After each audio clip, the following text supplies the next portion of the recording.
Swami Vivekananda public school Sriramanagara 70ನೇ Kannada ರಾಜ್ಯೋತ್ಸವವನ್ನು ದಿನಾಂಕ 1/10/2025 ಶನಿವಾರ 70ನೇ ಕನ್ನಡ ರಾಜ್ಯೋತ್ಸವ ದಿನಾಚರಣೆಯನ್ನು ಅತ್ಯಂತ ಸಡಗರ ಸಂಭ್ರಮದಿಂದ ಆಚರಿಸಲಾಯಿತು. ಕರ್ನಾಟಕ ಮಾತೆ ತಾಯಿ ಭುವನೇಶ್ವರಿಯ ಪೂಜಾ ಕಾರ್ಯಕ್ರಮಗಳೊಂದಿಗೆ ಆಚರಣೆಯನ್ನ ಪ್ರಾರಂಭಿಸಲಾಯಿತು. ಪ್ರಾರ್ಥನೆ ಮತ್ತು ನಾಡಗೀತೆ, ವಿದ್ಯಾರ್ಥಿಗಳಿಂದ ಕರ್ನಾಟಕದ ಮಾಹಿತಿಯ ಕರ್ನಾಟಕ ರೇಖಾ ಚಿತ್ರಪಟದೊಂದಿಗೆ ಕನ್ನಡ ನಾಡು ನುಡಿಯ ಬಗ್ಗೆ ಸ್ತಬ್ಧ ಚಿತ್ರಪಟದೊಂದಿಗೆ ಕನ್ನಡ ನಾಡು ನುಡಿಯ 31 ಜಿಲ್ಲೆಗಳ ವಿಶಾಲವಾದ ಭೌಗೋಳಿಕ ಸಂಪತ್ತು, ಐತಿಹಾಸಿಕ ಪರಂಪರೆ, ಜಾತ್ಯತೀತ ಆದರ್ಶ, ವಿಶಾಲ ಮನೋಭಾವನೆ ಮನವರಿಕೆ ಮಾಡಿಕೊಟ್ಟರು ಮತ್ತು ಸಾಂಸ್ಕೃತಿಕ ಕಾರ್ಯಕ್ರಮಗಳನ್ನು ಹಮ್ಮಿಕೊಳ್ಳಲಾಗಿತ್ತು. ಅದೇ ರೀತಿ ಕನ್ನಡ ವೇದಿಕೆಯ ಮುಖ್ಯ ಅತಿಥಿ ಶಾಲೆಯ ಸಂಸ್ಥಾಪಕರಾದ ಮಾನ್ಯ ಶ್ರೀ ಬಿ ಪ್ರಾರ್ಥ ಸಾರಥಿಯವರು ಪರೋಪಕಾರ ಹಾಗೂ ಸಹನೆಗಳಿಗೆ ಹೆಸರಾದ ಕನ್ನಡಿಗರಿಗಾದ ನಾವು ಒಂದಾಗಿ ಬಾಳಿ ಕನ್ನಡ ಸಂಸ್ಕೃತಿಯನ್ನ ಉಳಿಸಿ ಬೆಳೆಸಬೇಕಾಗಿದೆ ಎಂದರು. ಹಿರಿಯ ಶಿಕ್ಷಕರಾದ ಶ್ರೀ ಸಂಜೀವ್ ಕುಮಾರ್ ಅವರು ಕನ್ನಡ ನಾಡನುಡಿಯ ಪರಂಪರೆಯನ್ನ ಸ್ವಾಭಿಮಾನಿಗಳಾಗಿ ಉಳಿಸಬೇಕಾಗಿದೆ. ಕನ್ನಡ ವೇದಿಕೆಯ ಅಧ್ಯಕ್ಷರಾದ ಶಾಲೆಯ ಪ್ರಧಾನ ಗುರುಗಳಾದ ಶ್ರೀಮತಿ ಶಾರೋನ್ ಕುಮಾರಿಯವರು ಕನ್ನಡದ ಶ್ರೀಮಂತಿಕೆಯನ್ನ, ಅದರ ಆಳವಾದ ಮಹತ್ವವನ್ನ ತಿಳಿಸಬೇಕಾಗಿದೆ. ಕನ್ನಡ ಕೇವಲ ಒಂದು ಭಾಷೆಯಲ್ಲ, ಅದು ಕರ್ನಾಟಕದ ನೆಲ, ಜಲ, ಸಂಸ್ಕೃತಿ ಮತ್ತು ಜೀವನ ಶೈಲಿಯನ್ನು ಒಳಗೊಂಡಿರುವ ವಿಶಾಲವಾದ ಪರಿಕಲ್ಪನೆ. ಭಾಷೆ ನಮ್ಮ ಅಸ್ಮಿತೆ ಎಂಬುದು ಕನ್ನಡಿಗರಾದ ನಾವು ತಿಳಿದುಕೊಳ್ಳಬೇಕಾಗಿದೆ ಎಂದರು. ಕನ್ನಡ ನಾಡು ನುಡಿ ಪರಂಪರೆ ಇತಿಹಾಸಗಳ ಬಗ್ಗೆ ವಿದ್ಯಾರ್ಥಿಗಳು ಹಾಗೂ ಶಿಕ್ಷಕರುಗಳು ಮಾತನಾಡಿ ಕಾರ್ಯಕ್ರಮವನ್ನ ಯಶಸ್ವಿಗೊಳಿಸಿದರು.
ಕಲ್ಲು ಕಲ್ಲಿನಲಿ ಕನ್ನಡ ನುಡಿ, ಕನ್ನಡ ನುಡಿ ಕಾಣಿಸದೆ ಹೊನ್ನ ಚರಿತೆಯಲ್ಲಿ ಹಂಪೆಯ ಗುಡಿ, ಹಂಪೆಯ ಗುಡಿ ವೈಭವದ ತವರು ಕೂಗಿದೆ, ಪ್ರೀತಿಸುವ ಹೃದಯ ಬೇಡಿದೆ, ಕೇಳು ನೀನು ಕೇಳಿಸದೆ ಕಲ್ಲು ಕಲ್ಲಿನಲಿ ಕನ್ನಡ ನುಡಿ, ಕನ್ನಡ ನುಡಿ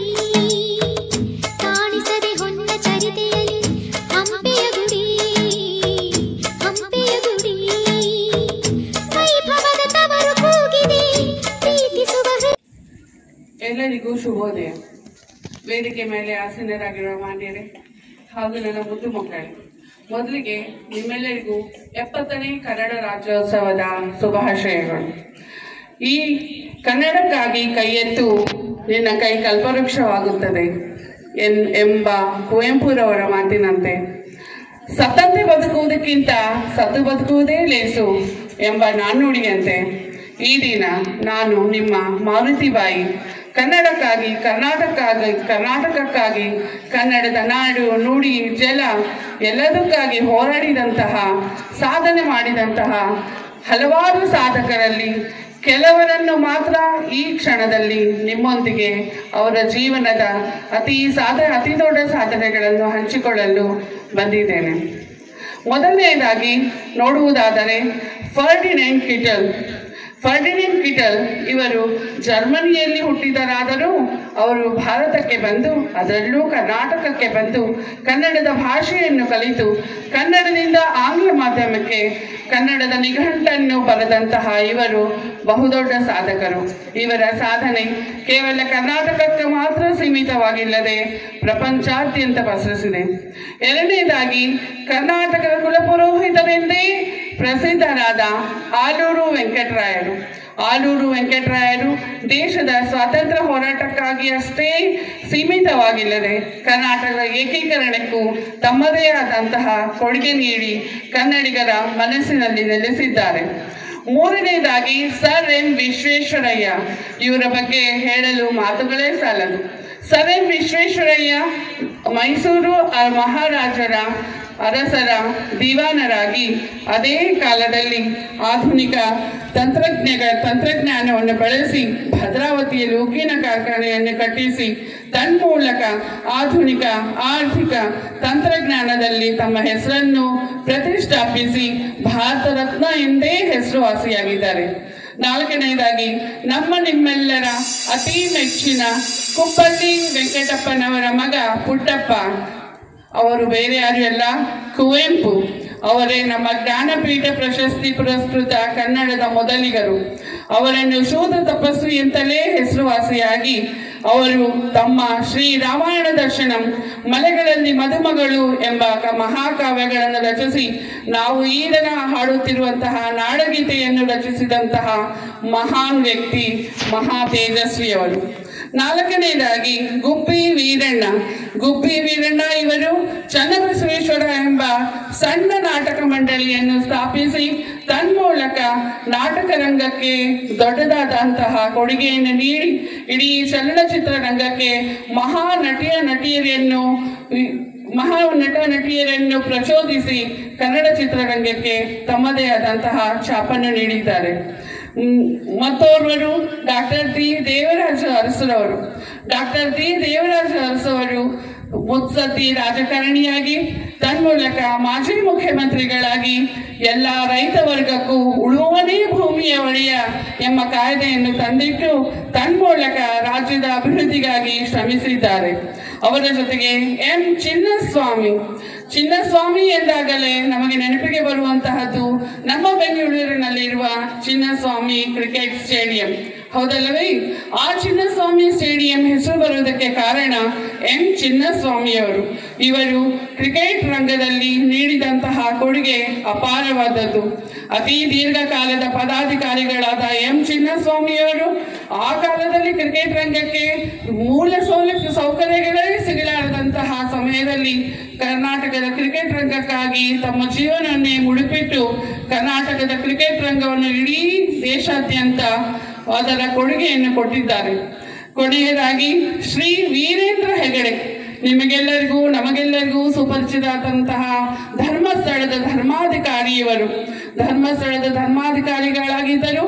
ತಮ್ಮ ದೇವಸ್ಥಾನಕ್ಕೆ ಬರುವ ಹಣವನ್ನು ಕೇವಲ ದೇವಸ್ಥಾನದ ಪ್ರವೃತ್ತಿಗಾಗಿ ಬಳಸದೆ ಆ ಹಣವನ್ನು ಸಾಮಾಜಿಕ ಕಾರ್ಯಗಳಲ್ಲಿ ತಿರುಗಿಸಿ ನಮ್ಮ ಕರ್ನಾಟಕದ ಮಹಿಳೆಯರಿಗೋಸ್ಕರ ಮಹಿಳಾ ಸ್ವಸಹಾಯ ಗುಂಪುಗಳನ್ನು ತೆರೆದು ತನ್ಮೂಲಕ ಮಹಿಳೆಯರ ಆರ್ಥಿಕ ಅಭಿವೃದ್ಧಿಗೆ ಕಾರಣೀಭೂತರಾಗಿದ್ದಾರೆ.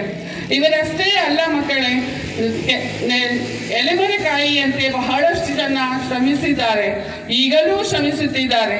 ಅವರೆಲ್ಲರನ್ನು ಈ ಕ್ಷಣದಲ್ಲಿ ಮನಸ್ಸಿನಲ್ಲಿ ಸ್ಮರಿಸುತ್ತಾ ಅವರ ಸಾಧನೆಗಳನ್ನು ಸ್ಮರಿಸುತ್ತಾ ನಾನು ನನ್ನ ಈ ಚಿಕ್ಕದಾದ ಮಾತುಗಳಿಗೆ ಅಲ್ಪ ವಿರಾಮವನ್ನು ಕೊಡುತ್ತೇನೆ. ಕನ್ನಡವೇ ಸತ್ಯ, ಕನ್ನಡವೇ ನಿತ್ಯ. ಜೈ ಕರ್ನಾಟಕ ಮಾತೆ. ವಂದನೆಗಳು. ಎಲ್ಲರಿಗೂ ಶುಭ ಮುಂಜಾನೆ. ಎಲ್ಲರಿಗೂ ಶುಭ ಮುಂಜಾನೆ.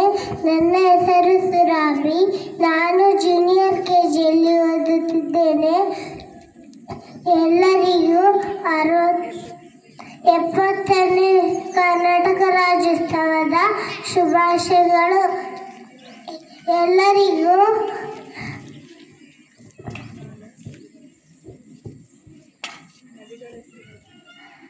ನದಿಗಳ ಹೆಸರುಗಳನ್ನು ಹೇಳುತ್ತೇನೆ.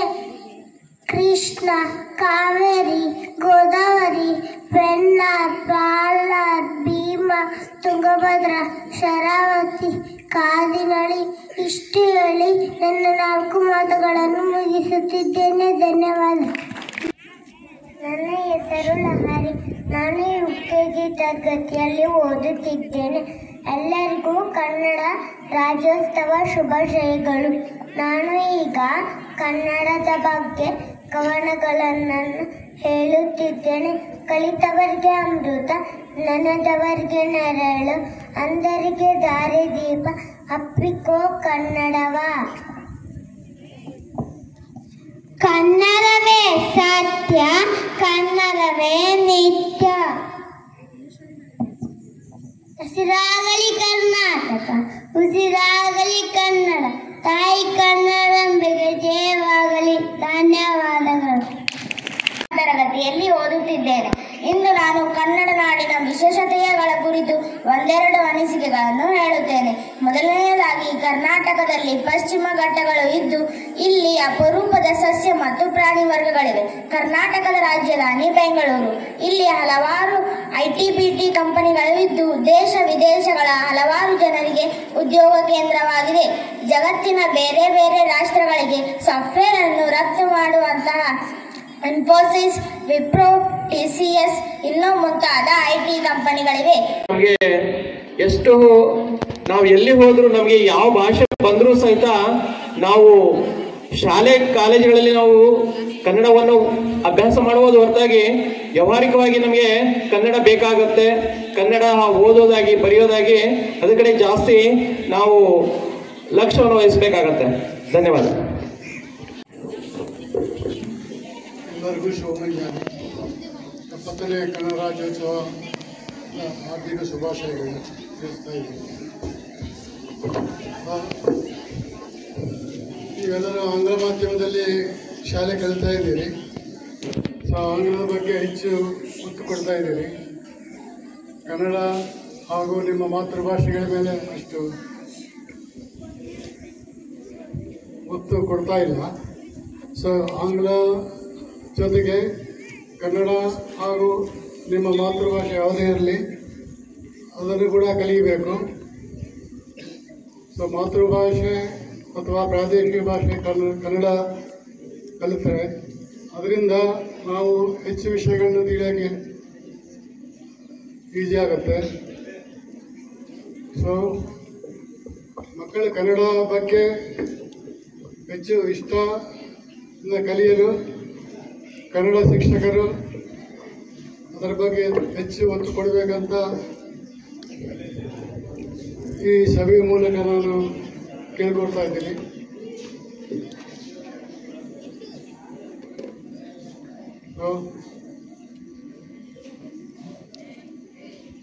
ಬಹಳ ವಿದ್ಯಾರ್ಥಿಗಳು 5-6ನೇ ತರಗತಿ ವಿದ್ಯಾರ್ಥಿಗಳು ಕನ್ನಡ ಸರಿಯಾಗಿ ಬರೆಯೋಕ್ಕೆ ಬರ್ತಾ ಇಲ್ಲ. ಸೊ ಆ ನಿಟ್ಟಿನಲ್ಲಿ ಕನ್ನಡ ಶಿಕ್ಷಕರು. ಶುಭೋದಯ. ನಿಮ್ಮೆಲ್ಲರಿಗೂ 70ನೇ ಕರ್ನಾಟಕ ರಾಜ್ಯೋತ್ಸವದ ಶುಭಾಶಯಗಳು. ಉದಯಿಸಿದ ಸೂರ್ಯ ಮುಳುಗಲೇಬೇಕು, ಅರಳಿದ ಹೂ ಬಾಡಲೇಬೇಕು. ಹಾಗೆ ಮನಸ್ಸಿಲ್ಲದಿದ್ದರೂ ಕೂಡ ನಮ್ಮ ಈ ಕಾರ್ಯಕ್ರಮವನ್ನು ಕೂಡ ನಾವು ಮುಗಿಸಲೇಬೇಕು. ನಮ್ಮ ಕಾರ್ಯಕ್ರಮದ ಕೊನೆಯ ಹಂತಕ್ಕೆ ಬಂದಿದ್ದೀವಿ. ನಮ್ಮ ಕರೆಗೆ ಹೋಗೊಟ್ಟು ಶಾಲೆಯ ಎಲ್ಲ ಕಾರ್ಯಕ್ರಮಗಳಲ್ಲಿಯೂ ಉತ್ಸಾಹದಿಂದ ಪ್ರೋತ್ಸಾಹಿಸುವ ಇಂದಿನ ನಮ್ಮ ಕಾರ್ಯಕ್ರಮಕ್ಕೆ ಮುಖ್ಯ ಅತಿಥಿಗಳಾಗಿ ಆಗಮಿಸಿದಂತಹ ಶ್ರೀಮಾನ್ ಪಾರ್ಥಸಾರಥಿ ಸರ್ ಅವರಿಗೆ ನಮ್ಮ ಸಂಸ್ಥೆಯ ಪರವಾಗಿ ಅನಂತ ಧನ್ಯವಾದಗಳನ್ನು ಅರ್ಪಿಸುತ್ತೇವೆ. ಹಾಗೆಯೇ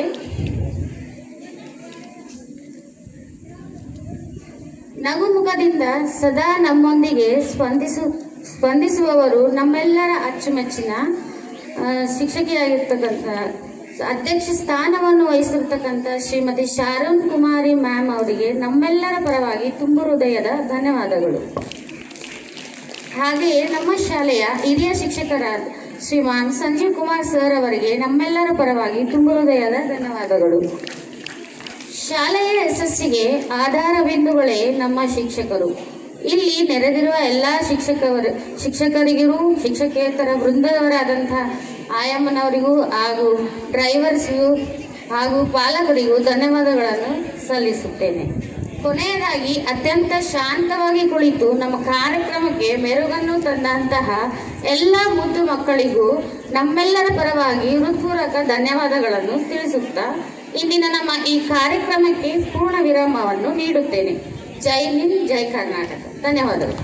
ಭಾಷೆಗಳು ಎದೆ ತಟ್ಟಿ ಹೇಳು ನಾ ಭಾರತೀಯನೆಂದು, ಗರ್ವದಿಂದ ಬಾಳು ನಾ ಕನ್ನಡಿಗನೆಂದು. 1000 ಭಾಷೆ ನಾಲಿಗೆಯಲ್ಲಿರಲಿ, ಕನ್ನಡ ಭಾಷೆ ಹೃದಯದಲ್ಲಿರಲಿ. ವೇದಿಕೆ ಮೇಲೆ ಆಸೀನರಾಗಿರುವಂತಹ ಈ ಸಂಸ್ಥೆಯ ಸಂಸ್ಥಾಪಕರಾದಂತಹ ಶ್ರೀಯುತ ಪಾರ್ಥಸಾರಥಿ ಸರ್ ಅವರೇ, ನಮ್ಮ ಶಾಲೆಯ ಹಿರಿಯ ಶಿಕ್ಷಕರಾದಂತಹ ಶ್ರೀಯುತ ಸಂಜೀವ್ ಕುಮಾರ್ ಸರ್ ಅವರೇ, ಹಾಗೂ ನನ್ನೆಲ್ಲ ಶಿಕ್ಷಕ ಬಾಂಧವರೇ ಹಾಗೂ ಪಾಲಕರೇ, ನಮ್ಮ ಶಾಲಾ ಸಿಬ್ಬಂದಿ ವರ್ಗವೇ ಹಾಗೂ ನನ್ನ ಮುದ್ದಿನ ಮಕ್ಕಳೇ, ಎಲ್ಲರಿಗೂ 70ನೇ ಕನ್ನಡ ರಾಜ್ಯೋತ್ಸವದ ಶುಭಾಶಯಗಳು. ಇಂದು ನಾವು ಎಲ್ಲರೂ ಹೆಮ್ಮೆಯಿಂದ ಆಚರಿಸುತ್ತಿರುವಂತಹ ಹಬ್ಬ ನಮ್ಮ ಕನ್ನಡ ರಾಜ್ಯೋತ್ಸವ. ಪ್ರತಿ ನವೆಂಬರ್ 1ರಂದು ನಾವು ಈ ಕನ್ನಡ ರಾಜ್ಯೋತ್ಸವವನ್ನು ಆಚರಿಸ್ಕೊಂಡು ಬರ್ತಾ ಇದ್ದೇವೆ. ಈ ದಿನವನ್ನು ನಾವು ಆಚರಿಸಲಿಕ್ಕಿರುವಂತಹ ಮೂಲ ಕಾರಣ 1956 ನವೆಂಬರ್ 1ರಂದು ನಮ್ಮ ಕರ್ನಾಟಕ ರಾಜ್ಯವು ಏಕೀಕರಣಗೊಂಡು ನಮ್ಮ ಕರ್ನಾಟಕ ರಾಜ್ಯದ ಮೊದಲ ಹೆಸರು ಮೈಸೂರು ರಾಜ್ಯ ಎಂದ ನಾಮಕರಣ ಪಡೆದುಕೊಂಡಿತ್ತು. ಆದರೆ 1973ರಲ್ಲಿ ಇದು ಮರುನಾಮಕರಣ ಪಡೆದುಕೊಂಡು ಕರ್ನಾಟಕ ರಾಜ್ಯವಾಗಿ ಮಾರ್ಪಟ್ಟಿತು. ಅಂದಿನಿಂದ ನಾವು 1973 ನವೆಂಬರ್ 1ರಿಂದ ನಾವು ನಮ್ಮ ಮೈಸೂರು ರಾಜ್ಯವನ್ನು ಕರ್ನಾಟಕ ರಾಜ್ಯವನ್ನಾಗಿ ಮಾಡಿಕೊಂಡಿದ್ದೇವೆ. ನಮ್ಮ ನಾಡು ಶ್ರೀಮಂತವಾದ ಸಂಸ್ಕೃತಿ, ಸಾಹಿತ್ಯ, ಸಂಗೀತ ಮತ್ತು ಕಲೆಗಳ ನೆಲವಾಗಿದೆ. ಕುಪ್ಪಳ್ಳಿ ವೆಂಕಟಪ್ಪ ಪುಟ್ಟಪ್ಪ, ಡಾಕ್ಟರ್ ರಾಜ್ಕುಮಾರ್, ಭೀಮಸೇನ್ ಜೋಶಿ, ಹೀಗೆ ಅನೇಕ ಮಹಾನ್ ಕನ್ನಡಿಗರು ಈ ನೆಲದಲ್ಲಿ ಹುಟ್ಟಿ ಕನ್ನಡದ ಕೀರ್ತಿಯನ್ನು ವಿಶ್ವದ ಮಟ್ಟಿಗೆ ತಂದು ನಿಲ್ಲಿಸಿದ್ದಾರೆ. ನಮ್ಮ ರಾಜ್ಯದ ಧ್ವಜದ ಬಣ್ಣ ಮಕ್ಕಳೇ, ನಮ್ಮ ರಾಜ್ಯದ ಧ್ವಜದ ಬಣ್ಣ ಹಳದಿ ಮತ್ತು ಕೆಂಪು ಮತ್ತು ಹಳದಿ ಅಥವಾ ಹಳದಿ ಮತ್ತು ಕೆಂಪು. ಈ ಬಣ್ಣಗಳ ವೈಶಿಷ್ಟ್ಯವೇನೆಂದರೆ ಇದು ಶೌರ್ಯ ಮತ್ತು ಸಮೃದ್ಧಿಯ ಸಂಕೇತ. ನಮ್ಮ ಹೃದಯದಲ್ಲಿ ಕನ್ನಡದ ಪ್ರೀತಿ ಹೊತ್ತು ನಾವು ಎಲ್ಲೆಡೆ ಕನ್ನಡದ ಗೌರವವನ್ನು ಕಾಪಾಡಬೇಕು. ನಾವು ಯಾವ ಭಾಷೆಯವರೇ ಆಗಿದ್ದರೂ ಕನ್ನಡ ನಾಡಿನಲ್ಲಿ ವಾಸಿಸುವ ಪ್ರತಿಯೊಬ್ಬರು ಕನ್ನಡಿಗರು. ಆದ್ದರಿಂದ ಕನ್ನಡ ಮಾತನಾಡೋಣ, ಕನ್ನಡ ಬರೆಯೋಣ, ಕನ್ನಡ ಉಳಿಸೋಣ. ಪ್ರೀತಿಯ ವಿದ್ಯಾರ್ಥಿಗಳೇ, ಈಗ ನೀವೆಲ್ಲ ಓದ್ತಿರೋದು ಆಂಗ್ಲ ಮಾಧ್ಯಮದಲ್ಲಿ, ಅಂದರೆ ಇಂಗ್ಲಿಷ್ ಮೀಡಿಯಮಲ್ಲಿ ಓದ್ತಾ ಇದ್ದೀರಿ. ಅಷ್ಟೇ ಪ್ರಾಮುಖ್ಯತೆ ನಿಮ್ಮ ಮಾತೃಭಾಷೆಗೂ ಸಹ ಇದೆ. ಎರಡನೇ ಭಾಷೆಯಾಗಿ ನೀವು ಕನ್ನಡ ಭಾಷೆಯನ್ನು ಈ ಶಾಲೆಯಲ್ಲಿ ನೀವು ಕಲಿಯುತ್ತಿದ್ದೀರಿ. ಆದರೆ ನೀವು ಇಂಗ್ಲಿಷ್ಗೆ ಕೊಟ್ಟಷ್ಟು ಗೌರವವನ್ನು, ಪ್ರಾಮುಖ್ಯತೆಯನ್ನು ಕನ್ನಡ ಭಾಷೆಗೆ ಕೊಡ್ತಾ ಇಲ್ಲ, ಇಂಟ್ರೆಸ್ಟ್ ತೋರಿಸ್ತಾ ಇಲ್ಲ, ಅದರ ಬಗ್ಗೆ ನಿಮಗೆ ಆಸಕ್ತಿನೇ ಇಲ್ಲ. ಹಾಗಾಗಿ ಎಲ್ಲ ವಿದ್ಯಾರ್ಥಿಗಳಲ್ಲಿ ಒಂದು ಮನವಿ ಏನೆಂದರೆ, ನಮ್ಮ ಮಾತೃಭಾಷೆ ಕನ್ನಡ ಮಾತಾಡಲಿಕ್ಕೆ ಬಹಳ ಇಷ್ಟ ನಿಮಗೆ, ಅಷ್ಟೇ ಉತ್ಸಾಹವನ್ನು ಅಷ್ಟೇ ಆಸಕ್ತಿಯನ್ನು ಸಹ ನೀವು ಭಾಷೆಯ ಕಲಿಯುವಿಕೆಯಲ್ಲಿ ತೋರಿಸ್ಬೇಕು. ಅಕ್ಷರ ಜ್ಞಾನವನ್ನು ಬೆಳೆಸ್ಕೋಬೇಕು, ವಾಕ್ಯ ರಚನೆಯನ್ನು ನೀವು ಚೆನ್ನಾಗಿ ಮಾಡಬೇಕು. ಅಷ್ಟೇ ಉತ್ತಮವಾದಂತಹ ಶೈಲಿಯಲ್ಲಿ ನಿಮ್ಮ ಭಾಷೆಯನ್ನು, ನಿಮ್ಮ ಪಠ್ಯ ಪುಸ್ತಕವನ್ನು ಓದಿ ಕನ್ನಡ ಭಾಷೆಯನ್ನು ಉಳಿಸ್ಬೇಕು ಅಂತ ಕೇಳ್ತಾ ಇದ್ದೀನಿ. ಎಲ್ಲರೂ ಕನ್ನಡ ಒತ್ತಕ್ಷರಗಳನ್ನು ಮತ್ತು ಗುಣಿತಾಕ್ಷರಗಳನ್ನು ಚೆನ್ನಾಗಿ ನೆನಪಲ್ಲಿ ಇಟ್ಕೊಂಡು ಮರೆಯದೆ ನಿಮ್ಮ ಭಾಷೆಯನ್ನು ಚೆನ್ನಾಗಿ ಕಲಿಯಿರಿ ಮತ್ತು ನಮ್ಮ ಕನ್ನಡ ಭಾಷೆಯನ್ನು ಹೆಚ್ಚಾಗಿ ಗೌರವಿಸಬೇಕೆಂದು ಹೇಳುತ್ತಾ ಮತ್ತೊಮ್ಮೆ ಎಲ್ಲರಿಗೂ ಕನ್ನಡ ರಾಜ್ಯೋತ್ಸವ ಶುಭಾಶಯಗಳು. ಧನ್ಯವಾದಗಳು. ಹಾಗಾದರೆ ನಿನಗೆ ನಾನು ಹಲವು ಪ್ರಶ್ನೆಗಳನ್ನು ಕೇಳುತ್ತೇನೆ, ಉತ್ತರ ಕೊಡುವೆಯಾ? ಹಾ, ಕೊಡುವೆ.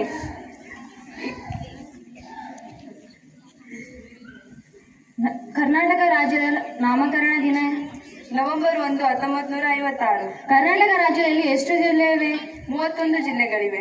ಕರ್ನಾಟಕ ರಾಜ್ಯದ ಮರ ಶ್ರೀಗಂಧದ ಮರ. ಕರ್ನಾಟಕ ರಾಜ್ಯದ ಪಕ್ಷಿ ನೀಲಕಂಠ ಪಕ್ಷಿ. ಕರ್ನಾಟಕ ರಾಜ್ಯದ ಹೂವು ಕಮಲ. ನಿನಗೆ ನನಗಿಂತ ಹೆಚ್ಚು ಗೊತ್ತು. ನಾನು ಕೆಲವು ಪ್ರಶ್ನೆಗಳನ್ನು ಕೇಳುತ್ತೇನೆ, ಹೇಳುವೆಯಾ? ಹಾ, ಹೇಳುವೆ. ಕನ್ನಡದ ಮೊಟ್ಟ ಮೊದಲ ಕವಿ ಯಾರು? ಪಂಪ. ಹಾಗಾದರೆ ಮೊಟ್ಟ ಮೊದಲ ಕವಯಿತ್ರಿ? ಅಕ್ಕ ಮಹಾದೇವಿ. ಕನ್ನಡದ ನಾಡಗೀತೆ ಬರೆದವರು ಯಾರು? ಕುವೆಂಪು. ಕರ್ನಾಟಕದ ಅತಿ ದೊಡ್ಡ ಜಿಲ್ಲೆ ಯಾವುದು? ಬೆಳಗಾವಿ. ಹಾಗಾದರೆ ಚಿಕ್ಕ ಜಿಲ್ಲೆ ಯಾವುದು? ಕೊಪ್ಪಳ.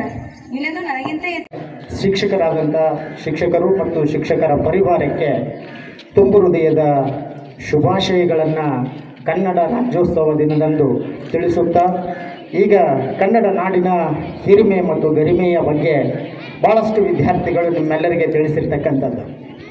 ಇಲ್ಲಿ ಕನ್ನಡ ನಾಡು ಅಂತಂದರೆ ಕನ್ನಡ ಅನ್ನುವಂಥದ್ದು ಬರೀ ನುಡಿಯಲ್ಲ, ಅದರ ಅರ್ಥನೇ ಹಿರಿದು ಅನ್ನುವಂಥದ್ದು.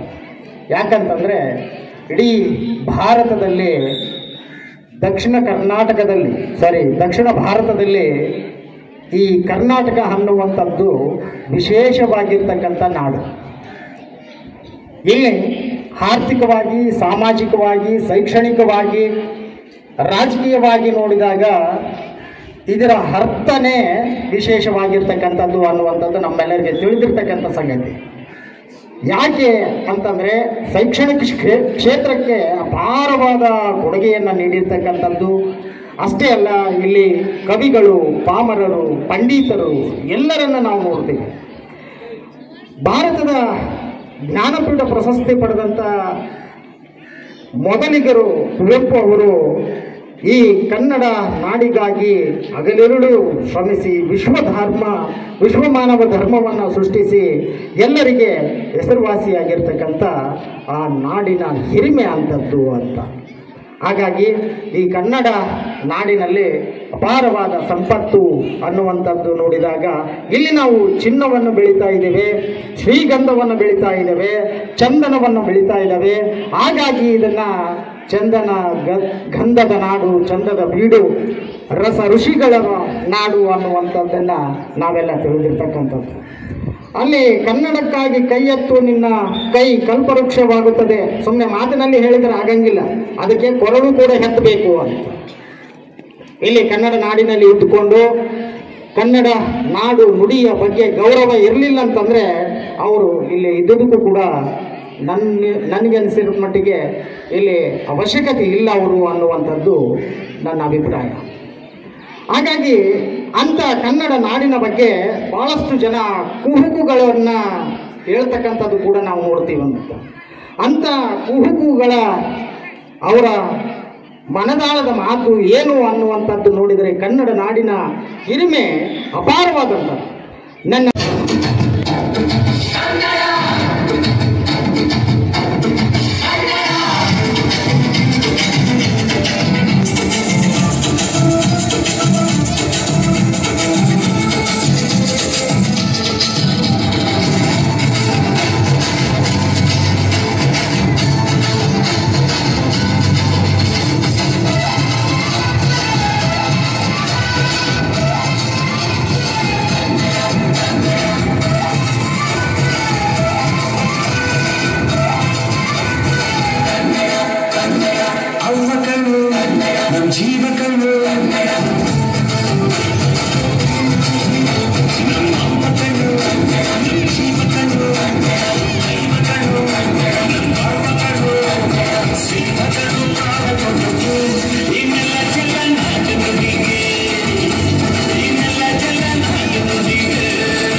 ಕನ್ನಡ ಕಸ್ತೂರಿ ನುಡಿದು ಕರುನಾಡು ಮಲ್ಲಿದು ಚಿರಿಸು ವಂದಿಸು ಪೂಜಿಸು ಪೂಜಿಸು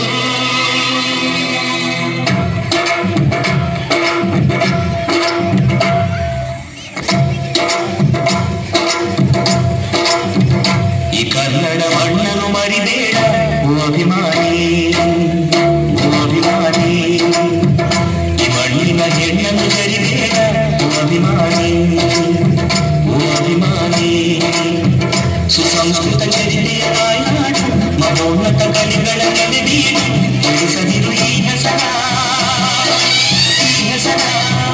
ಈ ಕನ್ನಡ ಮಣ್ಣನ್ನು ಮರಿಬೇಡ ಓ ಅಭಿಮಾನಿ ಓ ಅಭಿಮಾನಿ ಈ ಮಣ್ಣಿನ ಹೆಣ್ಣನ್ನು ಸರಿಬೇಡ ಓ ಅಭಿಮಾನಿ ಓ ಅಭಿಮಾನಿ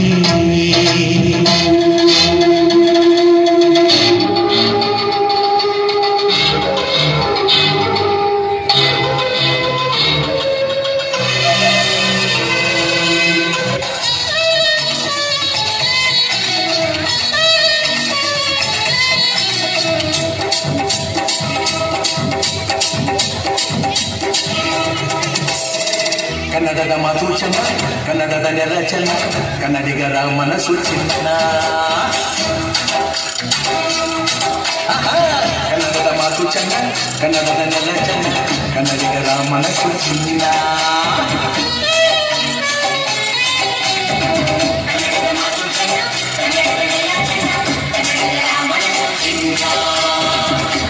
ಗುರಿಯಲ್ಲಿ ನನ್ನ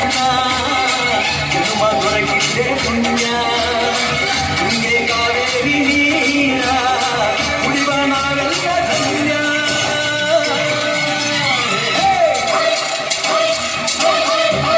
ಕನ್ನಡದ ಮಾತು ಚೆನ್ನ ಕನ್ನಡದ ನೆಲ ಚೆನ್ನ ಕನ್ನಡಿಗರ ಮನಸ್ಸು ಚಿನ್ನ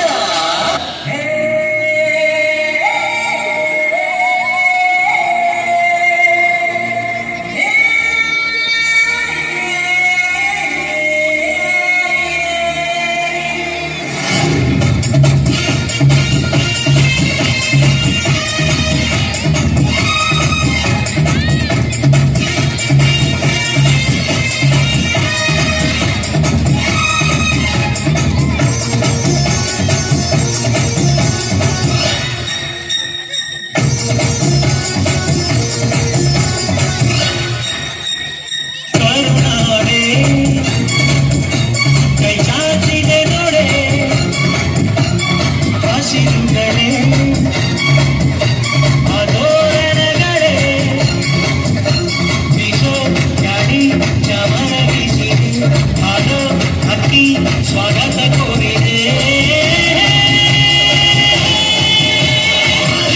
ಮಣ್ಣಿನ ಕೂಸುರ ಕರುನಾಡೆ ಎದೆ